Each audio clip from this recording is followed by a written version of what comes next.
what made you think we need a new Nginx / Apache in the world?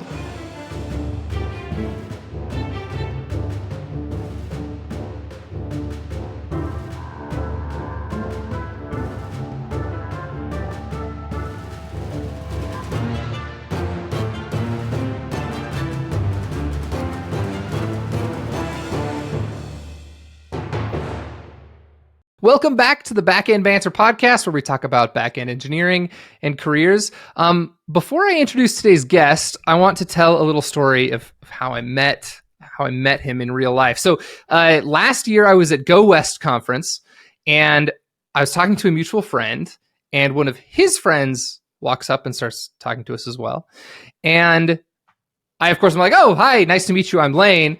And my friend is like, "Wait, you don't know who this is?" Like I'm meeting someone famous. And I'm like, "No, I don't." He's like, This is Matt Holt. He made the Caddyserver," which at the time didn't really mean anything to me. I was like, I actually kind of just felt embarrassed that I didn't know what Caddy was. I later realized that I did know what Caddy was, and in fact, I'd been seeing it on the front page of Hacker News and had already read all about it. Just didn't make the connection in my head that this was the guy who made that thing, and that thing is called Caddy. But ironically, the second thing that my friend mentioned, which was that Matt also created the website Json to Go, or Json to Go. I use that thing every day. So, ironically, that was the thing that impressed me, even though it's just a little web app. So I'm here with Matt. Matt, do you want to take just a second and introduce yourself? Yeah, that's funny. I'm not famous. Not like Taylor Otwell level of famous or something like that. But so it's kind of funny to hear you say that, because I'm like, you can look at the Caddy repo on GitHub and it has, I think we just passed 50,000 stars. I don't know how you use GitHub stars, but I'll star a repo where I think something's cool, but I'm not using it as like a bookmark to come back to it, but I never do. So I know there's at least 50,000 people not using Caddy.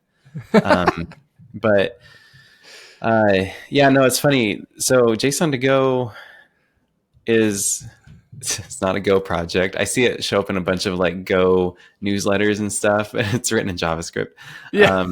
So we do actually use Dmitry Shuryalov. I don't know how to say his last name. Contributed Go Fumped, compiled down to WASM, I think. Oh, and yeah. And contributed that to the project, so that formats the output. But yeah, it basically converts your JSON example to a Go structure. Yeah. And I literally used it almost every day for most of my career as a Go developer. And that's why when our friend said, "This is Matt Holt," like the name kind of rung a bell, because your name is right there on the project. So I'd seen it every day and just didn't make the connection. Yeah, that's super funny. Yeah. So that took like a few hours. I took like half a day off work to work on it because I needed it for work.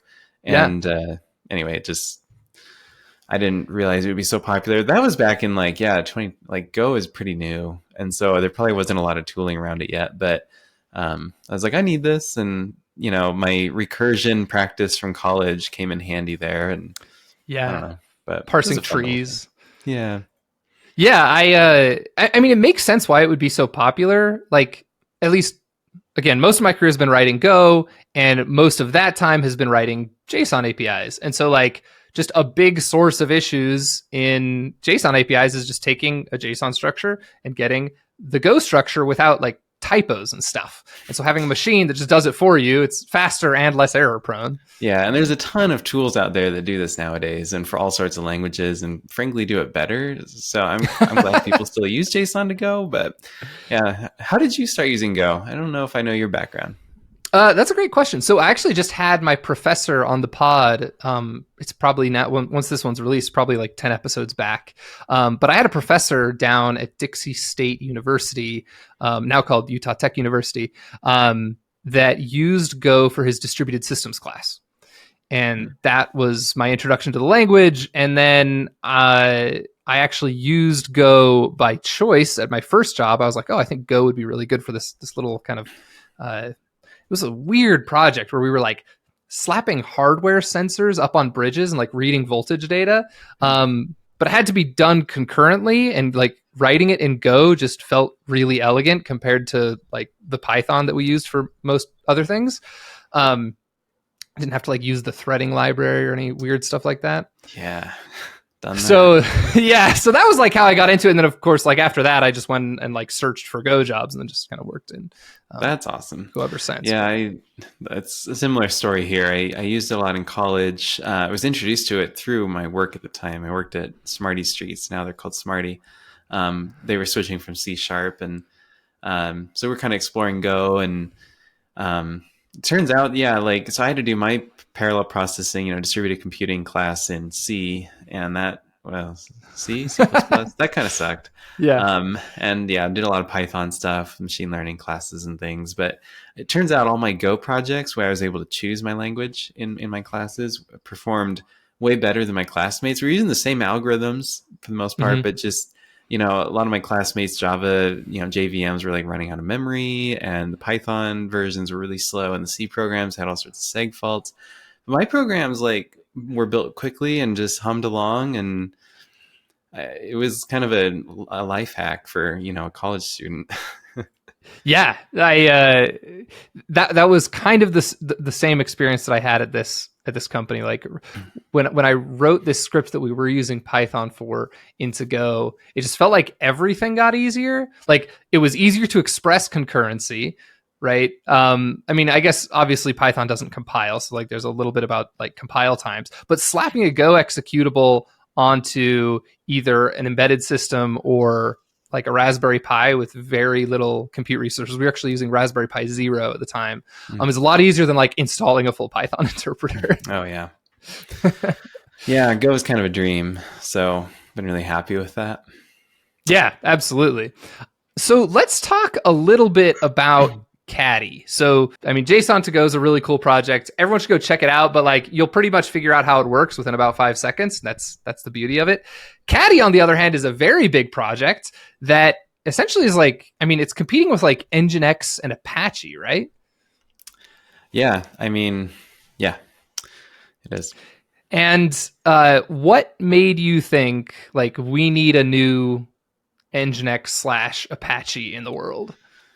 I mean, this was, again, me in college, just spinning up a bunch of little websites for my school projects, and just getting really annoyed with configuring the same thing in Nginx and Apache over and over. And I just thought it was tedious, and I wanted something that worked a little better. And I was like, hey, Go is great for this, duh. And so, I mean, this is like, I think the idea originated in like 2013. So this is like a long time, 10 years ago now. Yeah. And, I started building it in 2014, and I actually had it working then, but it didn't get like announced or like published till 2015. But yeah, it was just this idea of, I just want to like open a text file, and I guess the idea kind of originated at the Caddyfile, where it's like, I just want to say my site name or the address or whatever, and then hit enter, and then say what I want it to do. I want it to serve files, enter. I want it to compress, enter. I want it to whatever. So that was kind of how the Caddyfile was born, and how the idea of Caddy was born. It was just a really simple wrapper over net HTTP, the Go package. But and then a couple classmates started using it and helping me build it and stuff. Like, oh yeah, this is useful, this is cool, and they were curious about Go, and so we had a couple like contributions there just before it was kind of like publicly announced and stuff. But yeah, we just.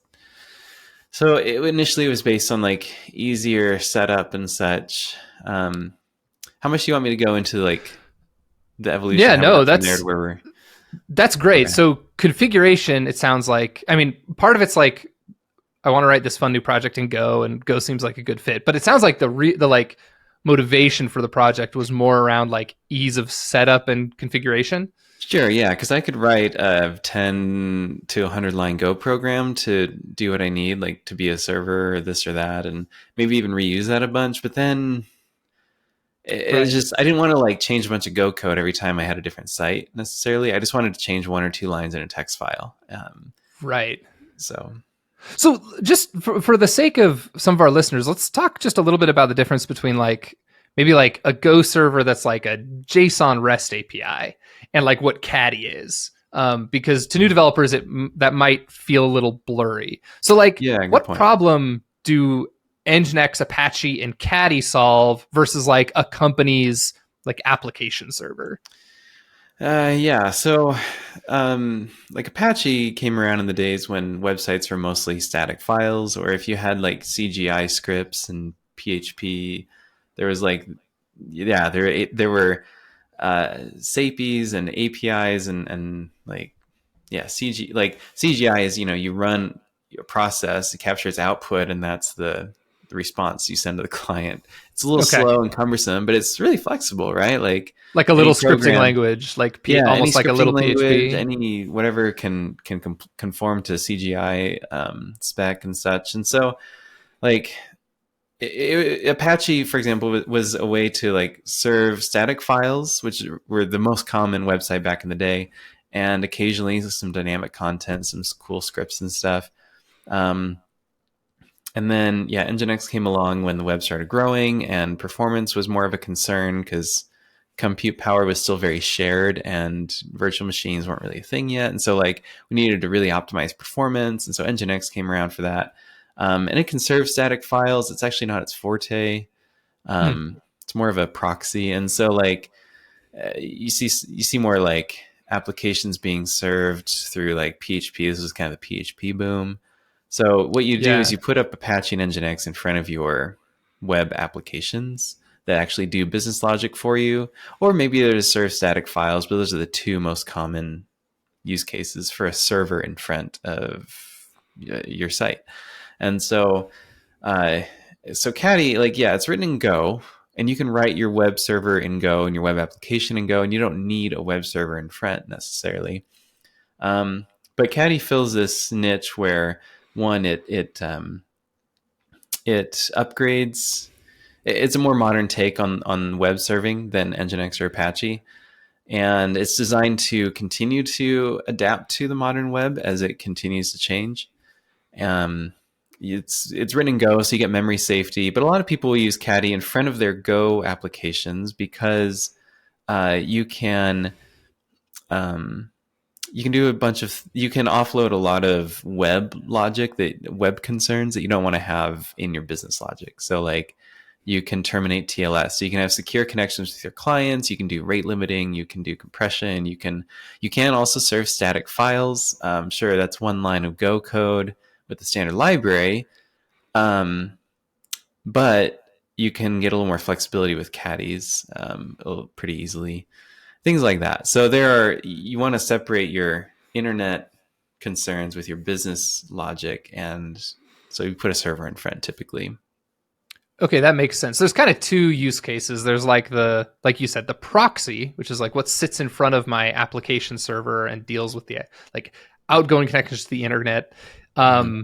Maybe does load balancing. Yeah, load balancing. So anything dealing with like web traffic, HTTP. I mean, Caddy is an HTTP proxy. So if your web application is designed to take in HTTP requests, you can still do that. But you could also just, if you want to terminate HTTP completely, you can do that too. Caddy has other ways of communicating with your backend. So Right. Okay, cool. yeah. I've used Caddy quite a bit, and we actually use it in boot dev. It's like the server for the Cool. different courses where we need a static file server or a proxy or whatever. Nice. And that's not just because it's written in Go. It actually is just like way easier to set up. And CP a Caddyfile, change a couple things. On that note, just really quick, the Caddyfile idea, was that inspired from the Docker file? The name Caddyfile, yeah. I mean, actually, no, it wasn't Docker. It was Vagrant. I Oh, was using okay. Vagrant for quite a few things. So Vagrant was more popular before Docker, I believe. I think so, You can spin yeah. up a VM and script it and automate it and such. So we were using that. I was using that, and I was like, oh, the Vagrant file, like that's kind of an elegant pattern. And then Docker came. I don't know who invented it, honestly. I just don't remember Docker being very big yet.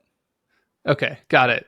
So that's where the Caddyfile came from. One question I have is like, what made you decide to just kind of? I'm not super familiar with Vagrant other than just I used it like once. But like the Docker file doesn't have an extension. It's just like the Docker file. Yeah. And Caddyfile is the same way. Like it's just Caddyfile, no extension. Yep. Why did you choose that way to do a config? We didn't need an extension. Like it didn't make sense. Because these file, like this naming pattern is typical where you have like a folder that you want to designate as a particular bundle kind of. So like a Vagrant file, you put in a folder that is, I think, part of your VM, if I remember correctly. A Docker file, Okay. you put in a folder that represents your Docker build. And Caddy, you put a Caddy file in a folder that represents your site. So you don't need different files. You just need the one in a folder. And you run Right. Caddy in a folder with a Caddy file, and it just kind of works. It just finds it. Got it. Which is funny because with Caddy 2, version 2 that came out a few years ago, the Caddy file is not Caddy's native config language. We can get into that in a minute, but we do recognize that natively. And so if you designate a folder with a Caddy file in it, that is a site, a Caddy website. Got it. Anytime you got a Caddy file, the intention is that is a Caddy site. Mm-hmm. And that's why you don't need a file extension, because you'd never name the Caddy file anything other than just Caddy file. Right. Like if it was named something else, we wouldn't be able to find it automatically. Right. And Okay. just use it. That makes sense. What is the like markup configuration language within a Caddy file? Like a TOML, JSON, like what? Like what does the syntax look like? Yeah. It's kind of like what I described at the beginning, where you type your site name and hit enter, type what you want it to do, hit enter, and it's, you can open blocks and sub configure things. And the Caddy file is not actually a great it's not a great syntax. It is a very, if you were to like, I mean, those of us who go to college for computer science degrees, we study parsing, we study syntaxes and that kind of thing. But discrete structures and such, Caddyfile is not elegant. It's not academically sound. It's very practical, but it definitely has a lot of like, if you really dig in, a lot of the code's kind of ugly and stuff, but it's really nice to write and read. So it's basically like just a text file. It's just a text file. Yeah, there's no like semicolons or whatever. We'd use like curly braces, but everything's kind of white space limited. And okay. So, yeah.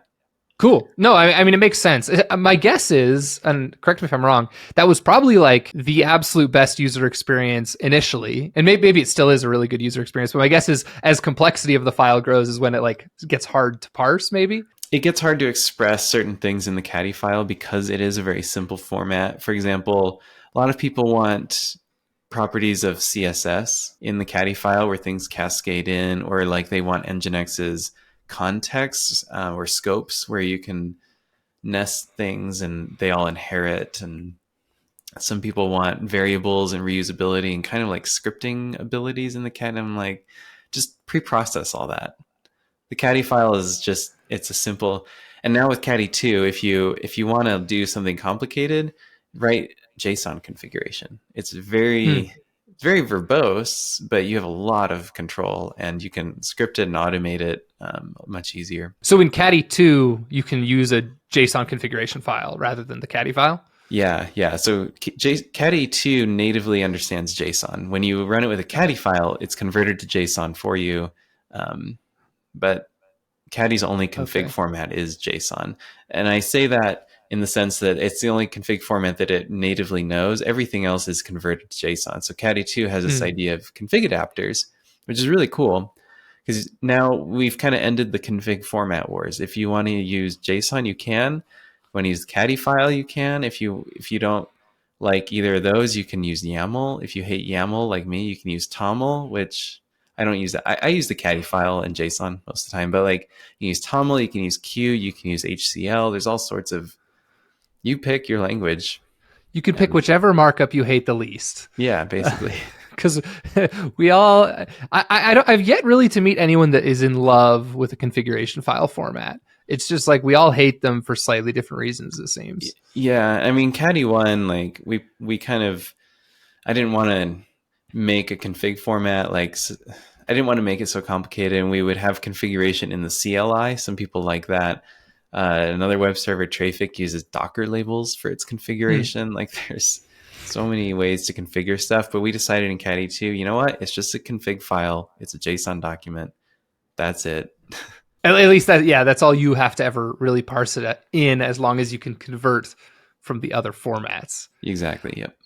I'd imagine that can get a little weird, right? Like, don't some formats support things that JSON doesn't? I mean, I guess like with comments, you just strip them. Yeah, like, everything I know of compiles down to JSON. Oh, okay. That's nice. Like YAML has these weird, like iterative abilities, like like variables that you can, or references, I think. But once you evaluate it and compile it, it becomes a JSON document. Got it. You just like expand it all out. Yep. That makes sense. So, okay. So we talked about how Caddy is useful as like a reverse proxy. It terminates SSL. It's a load balancer. It can serve static files. Are there any other like key features of Caddy that are missing from that list? Yeah, two things. I would say one is like public key infrastructure. So if you're running your own internal infrastructure, you need to secure things or authenticate things, Caddy can operate as a certificate authority.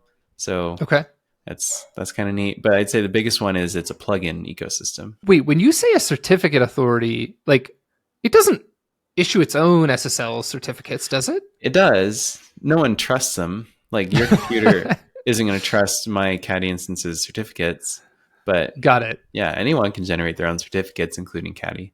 Right. Okay. Got it. So you can generate the cert. It's just that browsers and operating system or whatever. And Caddy, we use a library by Filippo that actually will install its root into the local trust stores, at least most of them, not all of them, but it does its best to get it in the most, so that when you serve like a local host site with Caddy, it will by default be on HTTPS. You can open in your browser and it'll trust it.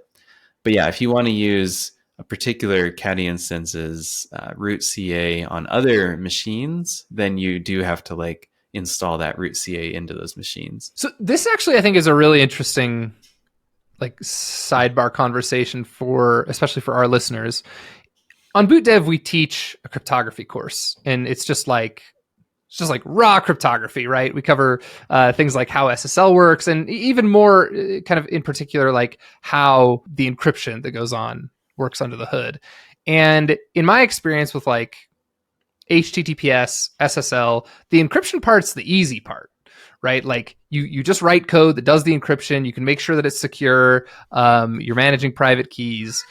It's this authority part that's like the hard part. And like, that's why things like Let's Encrypt exist. Is Let's Encrypt like a service that Caddy uses automatically, or do you guys do something else? How do you manage all that authoritative stuff? Encryption is not easy. It's easy when you have the right libraries that do it well. Yes. I mean, good APIs and such, and Go is pretty good at that. For example, there are other ecosystems where it's definitely not as good of a situation. But yes, presuming the encryption is implemented correctly, that's relatively easy for application developers. The hard thing is trust. So yeah, the authority there. So certificate authority is the entity. Technically speaking, it's the private key that has the authority or is trusted to sign public keys for other entities. And so Let's Encrypt is a publicly trusted one because it goes through all these procedures and there's protocols and audits and such that that the public web browsers and operating systems and other clients, they trust Let's Encrypt to validate domain names in particular in a robust way, so that it can't be easily spoofed and such, and so that when people present a Let's Encrypt signed certificate, they can trust it. Like, oh yeah, this is this domain name, genuinely.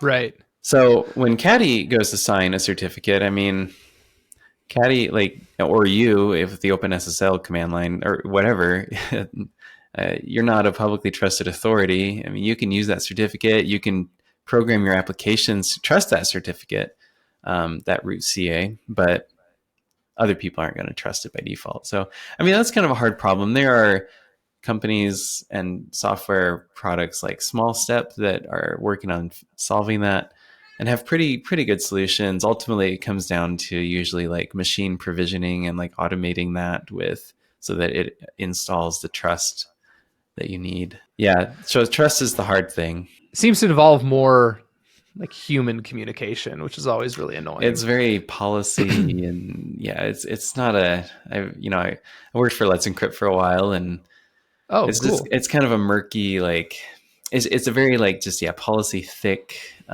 Murky's not quite the right word. It's just it can be a little overwhelming. They're very Yeah. good at what they do. It's just kind of a wild world. Like application developers wouldn't want to get into the weeds there. But, Right. So just to recap, because I think to a lot of our listeners, this whole idea of like how we encrypt and decrypt the data as separate from like the authority piece might still be just a little fuzzy. So let's say that I have a server, an application server, and I deploy it up to the internet. It's got a public IP address, and you can reach out and talk to it. And let's say I'm able to like give it a public key. It's able to use a private key to encrypt its message that's going to come back to me, and it sends me back an encrypted message. Why do I need more than that? Why do I need something additional on top of just the encryption to talk to that server? Yeah, good question. So TLS, which we use on the internet or typically between machines to secure connections, you get 3 guarantees. And it didn't have to be implemented this way, but we'll explain why there's 3 guarantees in particular. There's authenticity, meaning you know that the message came from the sender. There's confidentiality, which means that no one else can read the message. And there's integrity, which means that no one can change the message without it being detected. Okay. So yeah, you could implement encryption with like a password. That's not authenticated though. So like you can encrypt something with just a password but I mean, there's no guarantee that password isn't shared, for example. And so like you don't know who the message came from or whatever. So that's not very useful for knowing who is behind something or associated with something. So private keys are nice because they are kept private, and passwords are obviously shared. In order to encrypt with a password, like a shared key, a symmetric key, you'd have to decrypt it with that.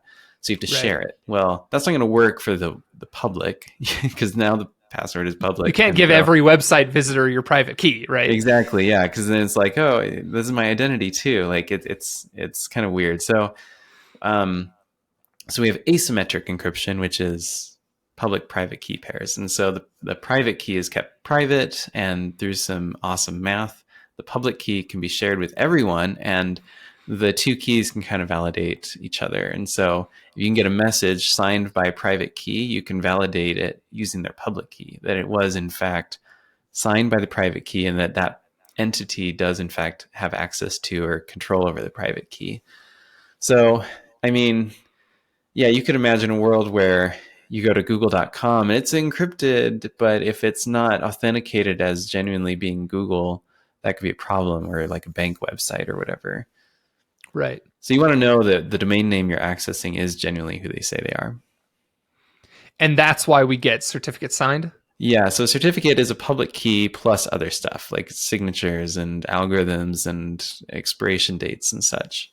So it sounds like the authentication part is really like all that extra metadata, like you said, signatures, timestamps, or dates of expiration. It's like that stuff is issued by some central authority that's basically saying, I know these people and they own that domain name. So it's not like just any server. It's like, I know the people that own this domain name also control that server that you're communicating with. Is that kind of how it works? Yeah, basically. So you need all that information in order to be able to trust that that domain name is controlled by who you think it is. Got it. And so as you like, really at the end of the day, what you're trusting is whoever issued that, like whoever the authoritative entity is. So like maybe Let's Encrypt. Yep. Yeah. So certificate authorities have a lot of power in that regard. And that's why there's certificate transparency to kind of keep an eye, so the public can keep an eye on certificates that are being issued. Like I know that Caddy handles SSL termination kind of out of the box. That's, I mean, if you go to the Caddy website and look, it's like one of the biggest things that's kind of mentioned in like the H1 header and stuff. Like, does it just like use Let's Encrypt under the hood? Caddy's automatic HTTPS, yeah, it uses Let's Encrypt, uses zero SSL, and it can use any Acme compatible certificate authority. Okay. So will it actually do the work of like running the Let's Encrypt program to actually like reach out, get the certificate, put it in the right place, like all that kind of stuff? Yeah, I mean, there's no like Let's Encrypt program, like it's not a separate binary or anything or a script. It's just a protocol, and so Caddy, Oh, okay. we speak that protocol. So yeah, we take care of that as long as your server is publicly accessible to the internet, and your domain name's pointed at your server. That's all Caddy needs. Got it. I think I'm thinking of, so Let's Encrypt is like the protocol, and I'm guessing like the server and everything. I can't remember the name of the Python script that I used to use Let's Encrypt back in the day. And in my mind, I think I coupled those things, but they're not actually coupled.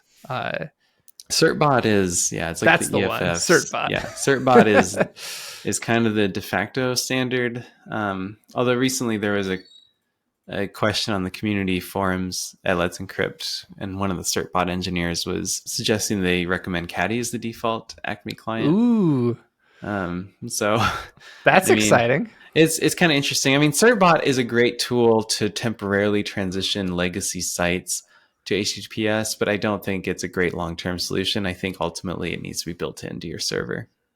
And whether you're using Caddy or your own Go application or your own Node application or whatever, it just needs to be integrated. No, that makes sense. I want to kind of explain to some of our listeners how I've done this sort of thing in the past, because I've worked a lot with production application servers, whether they're written in Go or Node or whatever. And oftentimes, for example, I'll deploy to either like a serverless platform or maybe like a Kubernetes cluster.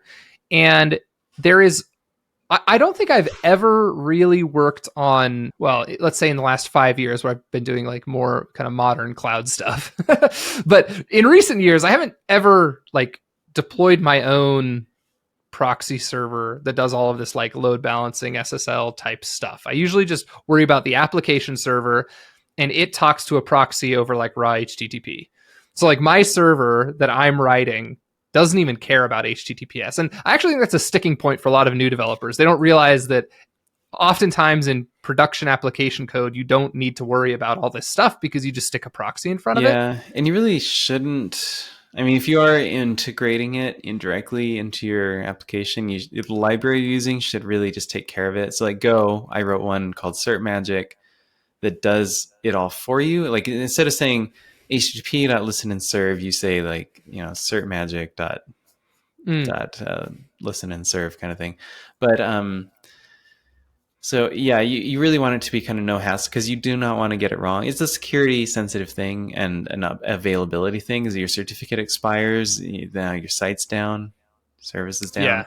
So like you really, you kind of want to offload it to something that specializes in it, whether it's a library that does it all for you. That means that you shouldn't have to be wiring up a ton of things as much as possible. You don't want to be setting up external scripts and tooling like Certbot. Again, it's a fine transition tool. They've done great work with it, but not great in the long term and at scale especially. So yeah, I mean, putting a proxy in front is a great way to do it. There's a lot of hosted services that will do this too. I'm a huge fan of self-hosting for a lot of reasons, but anyway. I mean, that makes sense. And if I self-hosted, I would almost certainly be using Caddy, because I've used Nginx in the past, and I wasn't a fan. I haven't even really done too much with Apache, other than like when I've done some stuff in WordPress. It's like happened to be hosted with Apache, and also not a fan. But okay, so in my experience when working with like proxies and load balancers, oftentimes I'll use like a managed one. So like AWS will deploy like a managed load balancer, or GCP has a similar thing going on. One thing I'm interested in is like under the hood, I'm guessing those managed services use something like Nginx, Apache, or Caddy. Is that part of like where you guys are trying to go with this project, is to like get it used like by the lower level cloud infrastructure? Yeah, I think that would make a lot of sense. Yeah, so like Cloudflare, for example, has their own Nginx implementation or like their fork of Nginx, but I think they're Hmm. replacing that with their own Rust-based solution because Nginx Oh is yeah. too slow for Cloudflare. Um, Go programs, by the way, Go servers are fast enough for the majority of internet companies like Google and Netflix use Go at the edge, and so like Hmm. Go is fine. If you're asking if Caddy or Go is fast enough, yes, it is. But yeah, so that said, but yeah, there's I think a lot of places we would want to see Caddy is at these kind of more infrastructure levels because it is infrastructure software. Right. There are companies that are using it that way, especially now that Caddy 2 has been out for a while.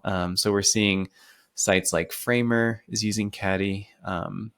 There'll be, Stripe is using it. They're a huge sponsor. Ooh. They're using it pretty heavily. So like it definitely has its like large scale business use cases. Yeah.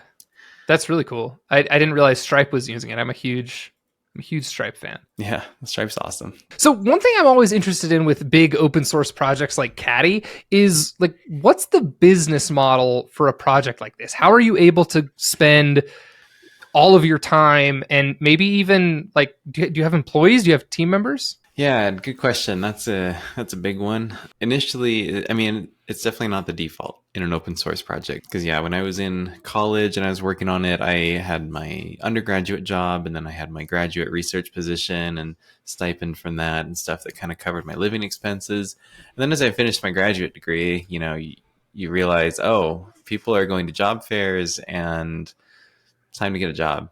So I did that and did interviews, actually a couple of rounds. I did this for undergrad and graduate school, but for graduate school, I focused more on wanting to work on Caddy more full time.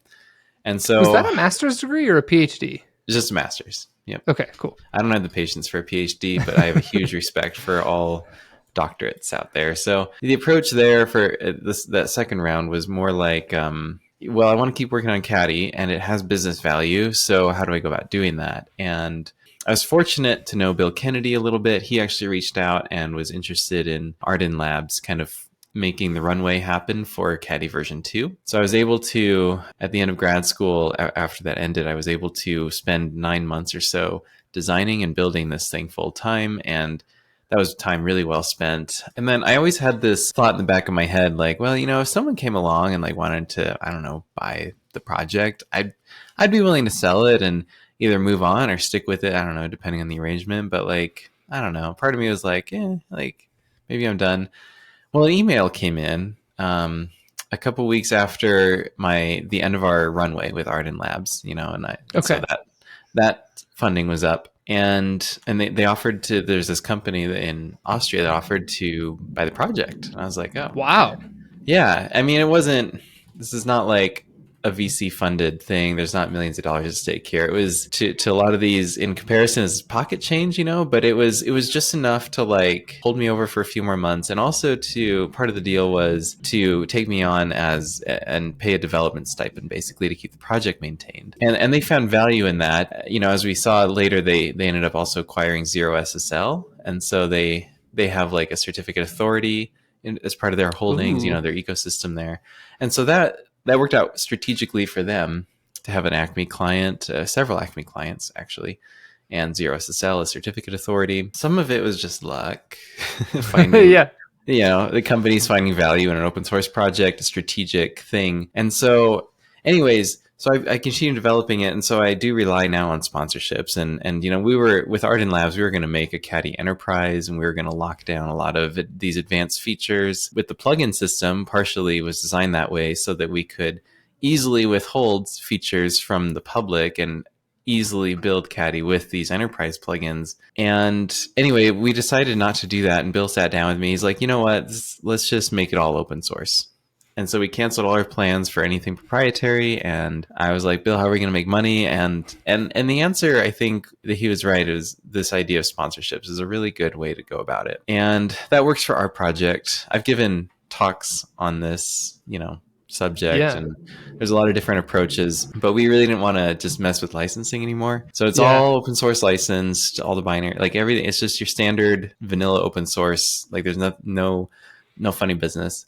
and we just accept sponsorships, and that's what we require in order to keep developing the project. And so we have some really awesome sponsors. I don't know if you see our homepage now. I redesigned the website to kind of feature our sponsors more, and I'll keep developing the sponsor highlights there. I need to get some like info from them, but we have a good set of sponsors, including Stripe, Zero SSL, tons of startups. We've got big companies too, like Mercedes-Benz, and we know that they use it. I see that, yeah. SourceGraph. SourceGraph is they've been solid with Caddy from the beginning. So there's a lot of value. Companies are realizing the value in sponsoring open source projects to keep them maintained, to prevent various crises from happening. Do all of your sponsors like pretty actively use Caddy? Yeah, I think most of them. So let's glance at the list. I think a couple of them integrate with it. So like Letool is the company behind API Platform and FrankenPHP, which mostly has been really hyped up this week because it came out with Laravel, Octane, and support and stuff like that. Framer's using Caddy. Yeah, a lot of these companies are using it. Some are not using it so much as they are just supporting it. So there's a lot of value there, though, that they capture because, so for example, a company like SourceGraph, maybe they are using it to some degree. I don't actually know entirely. But for companies like them, a lot of their customers use Caddy. And so for them to sponsor Caddy is a really good look for their customers. And their customers are more loyal to their brand now. Like, oh, hey, SourceGraph is sponsoring this open source project that I use. That's awesome. I like SourceGraph, And so that's really good. It's more of a marketing and branding play for them rather than like we need to make sure this project doesn't die because our infrastructure will go down. Right. Both are great reasons to sponsor. But yeah, at the end of the day, in my experience at least, like companies do want a reason to sponsor things. And it would make sense to me that it's probably going to be one of those two things. Like for example, Boot Dev, we sponsor creators for the most part, but it's that second reason, right? It's like basically a marketing and a branding thing. Yeah. Companies sponsor athletes all the time. See a bunch of athletes and NASCARs and things like that. And then you've got tech companies that sponsor conferences, which are once a year, and they pour thousands and thousands of dollars into these that just are a couple of days long sometimes. And you could put that same amount of money toward an entire year of sustaining an open source project. In conjunction with other sponsors, of course, but it's very economical when you think of it like that, and I think more companies should do it. Yeah, totally. Boot Dev is really small. The only open source company that we've sponsored so far was CodeMirror, because we use it, right? And so it's like I've actually been on the sponsoring side of like both of those situations where it's like we use CodeMirror. We actually worked with him to ship a new feature and like sponsored the feature. I shouldn't say. There's a lot of people that have contributed to CodeMirror, but like the lead maintainer was the guy I was kind of talking to and working with on that. Oh, we got to get you up on the homepage. You got to get boot.dev up there, right? I just threw that together really quick, so I probably. But let's do that. I'll do that after the show. The business model for open source companies is fascinating to me. There's, like you said, there's a ton, and some work better than others. I think a lot of times it's situation dependent. On that note, just because I'm curious now, like obviously you're on it full time, so like you need to pay yourself for your time. Are there other people on the team? We're getting there. We're at a point where like my living expenses are covered, but we need to kind of double that in order to adequately, I think, cover another full-time developer. I've thought about other options too, like part-time and whatever. Right now, we have an awesome core maintainer team that have volunteers. Okay. And I keep talking about like, okay, we need to get them paid. And they have full-time jobs that they're very good at and that they enjoy even. And some of them don't want to work. Be full-time on Caddy. Yeah. Or even paid part-time. Some people just enjoy participating in the community. But I'm sure that there are opportunities there, and I do want to kind of double our sponsorships now to bring on someone else full time. So we have a lot of work to do, but I think that would be really cool. I've even thought about bringing on like sales. That can be really helpful. Sponsorship sales. Yeah. Well, yeah, basically. I was talking to a sales guy in a a HR company. They write HR SaaS software, and he sells it. And leads come in, and he just knocks out these sales, and he gets a commission of, he gets a base salary and a commission. And I was talking to him about ideas about how to make that work. Like, how could we bring on salespeople for sponsorships? So I think, there are opportunities there, because honestly, a lot of larger companies find the sales teams beneficial and useful. They look for that. They expect that. So that's something where we could improve. But yeah, well, it makes sense. Like you don't want to spend all of your time like trying to hunt down sponsorships when like you're trying to code the thing, right? We've also talked about like Mohammed and Francis and I have talked about building like a course, like a certification as an option. Now you're speaking my language. That's something that me and you need to talk about. We can talk about it. I just have no time. None of us have any time to do that. That takes a ton of time. So yeah, no. Tell me all about it. Creating content is not it's not a walk in the park. That's for sure. Yeah, but I off channel, I'd be happy to talk about that and get some ideas. Yeah, for sure. So what are like the most painful use cases that really get a company to actually make like the hard switch from Nginx or Apache to Caddy, or really from any alternative?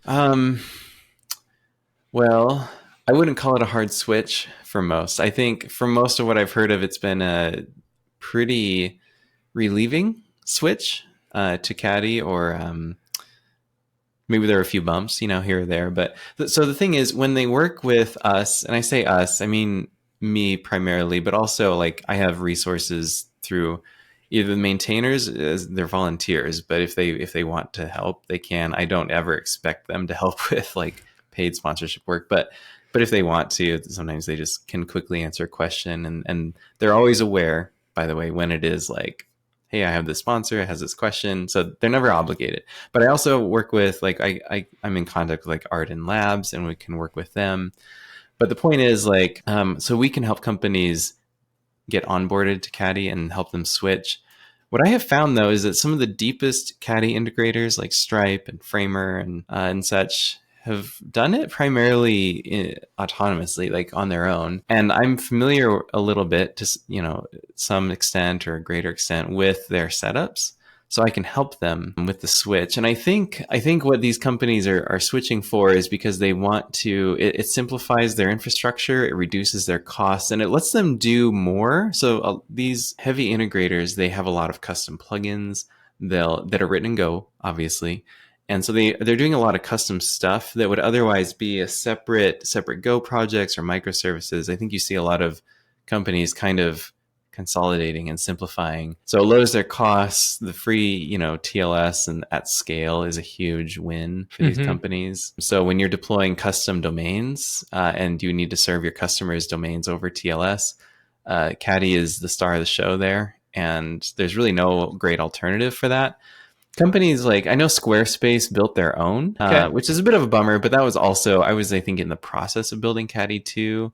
So it wasn't quite there yet. Are you able to spill the beans on if Stripe is using Caddy to like do the SSL for like checkout on third-party domains? I actually don't know the extent to which they're using it. I do know they have upwards of about 1,000 instances, and they have publicly said they're using it to power their internal infrastructure. That's kind of what I know. Cool. No, that's interesting. When you said like, spinning up SSL on like third-party domains, that was immediately what sprung to mind, is I know that they allow you to like put your domain into Stripe and they'll host stuff for you on your domain, right? Yeah, we've got companies and sponsors doing that. Approximated.app, for example, that's their specialty. What are some of the like most unexpected challenges that you ran into building Caddy? I would say they're not technical. So funding is obviously a huge one. I think just community management and just the project management stuff. Honestly, it's not my strength. Thankfully, our maintainer team is pretty good and reasonable about things. But yeah, I would say like with Caddy V1, we tried a bunch of different things to like keep the project sustainable, and most were despised. And So that was unfortunate. So that was really challenging. I was really bummed about the telemetry stuff because I thought that was really useful and valuable, and it's benign. It's not sensitive, and the backlash there was really unfortunate. Are you talking about the Go, like at the level of the Go programming language, or did you do something with telemetry? Oh, I did something. So like server side telemetry, it was kind of the only like server side perspective of the internet globally. Like you can do a lot of client scans, but you don't really have anything from server side scanning, not scanning clients, but like, and I'm not recording it wasn't recording anything sensitive. It was just technical things like what cipher suites are presented, and everything was like anonymized and stuff. So, I mean, it was part of my grad school research, but gotcha. Anyway, the backlash was really unfortunate because now people are like, they'll ask questions or they have support and I can't give them an answer because I don't have the data to support. Like, oh, I don't know if that's used or not. Like, too bad we don't have telemetry. Like, I don't know what directives. That's exactly what happened with Go, right? Didn't like Russ Cox announce like we're going to do like telemetry in the tool chain, and then there was a huge backlash, and I think they didn't ship it, right? They shipped it opt-in, which is disappointing because when you have opt-in telemetry, you're heavily biased and your sample size is drastically smaller. And so like for my research purposes, that wasn't really an option, not a good one. And so I mean, we did make it possible for you to turn off individual data points if you didn't want them for some reason. But like, it was just, so Go faced the same problem and got the same backlash, which is, again, very unfortunate. Because honestly, nowadays, even the telemetry, like when Go proposed theirs, by then the telemetry technology for anonymous, like that's a lot better now, even than it was when I was in grad school. So it's really a bummer because like, I think projects should be able to get good telemetry as long as they do it right and they're open, they're transparent about it, they anonymize things and stuff like that. So like, I don't trust a lot of stuff like Windows telemetry. Well, it's a big difference between closed source and open source telemetry. Like when it's open source telemetry, you can actually go and see and verify that like what you think is being tracked is being tracked. Exactly. And in my opinion, Go's telemetry, they did it right. And I was really disappointed to see the Go community reject it. Yeah. Out of kind of fear, maybe not understanding it. So I think it's going to kind of handicap the Go project a little bit in terms of the data it has, but oh well. I think a lot of it comes from a fundamental misunderstanding of like how behavioral psychology works. So like when like the whole opt-in, opt-out discussion was happening, I think a lot of people in their brains just go like, oh, opt-in is obviously better, because it just means everyone who wants to opt in will opt in. But the reality is like probably 70 or 80 or 90% of people would actually be just fine with being with having the telemetry on, but it's just taking the time to go turn it on. Like just nobody's going to bother. And so you probably get like 1% of people actually going and turning it on. Probably not even that. Whereas like with opt out, it's the same, but in reverse, in the sense that only the people that are most opposed to having telemetry going on are going to actually go opt out.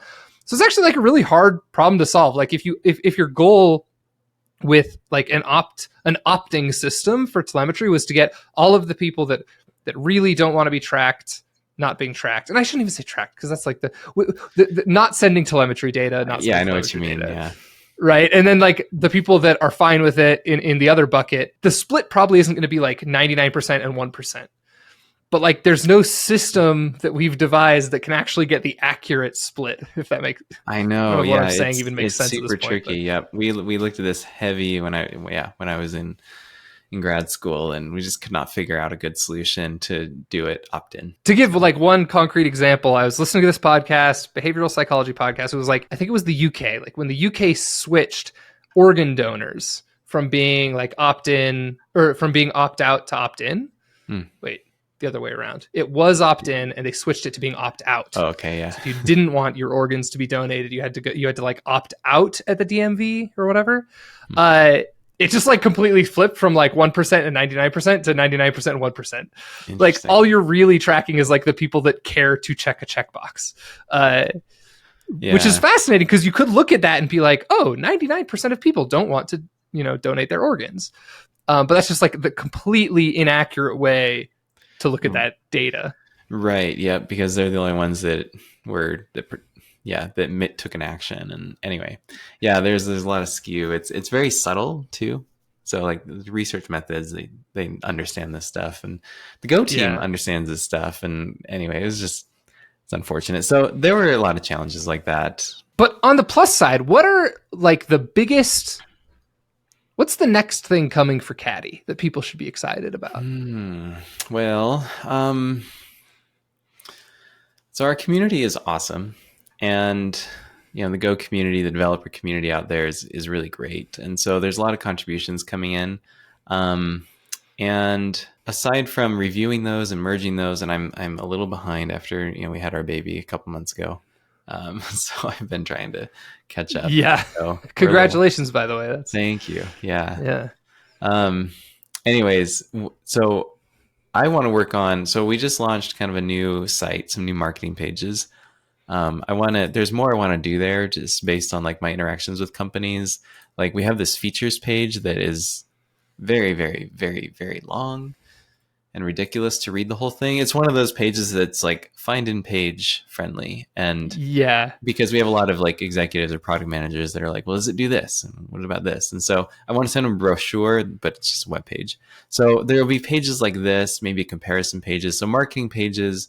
I don't know if you want to like look forward to that, but as part of this, we're revamping the documentation. So this is something developers can look forward to. And that is, all new docs, basically. Well, not all new, but we are going to restructure things and flesh out more content, get more detailed, try and be more useful. People always clamor for examples, and that's so hard because there are infinite possibilities out there. And if you show someone an example, they'll think it works for them, and then it doesn't. And then because they need one little thing different, and I don't know. It's just examples are hard. So I do want to have more examples, but I'm not going to make any promises. But I do want to take the documentation more in depth. Yeah, to help. Very cool. Yeah, right now it's a very reference heavy. Like if you already know what to look for, then our docs are great. But if you're kind of trying to connect the dots, it's a little hard right now. So new documentation, and then we want to improve our testing. And FrankenPHP was the latest big development. So next year, we're still trying to figure out the roadmap, I think. Probably version 2.8, maybe version 2.9 if we're really productive. But right now we've got a lot. Like Caddy already does a ton.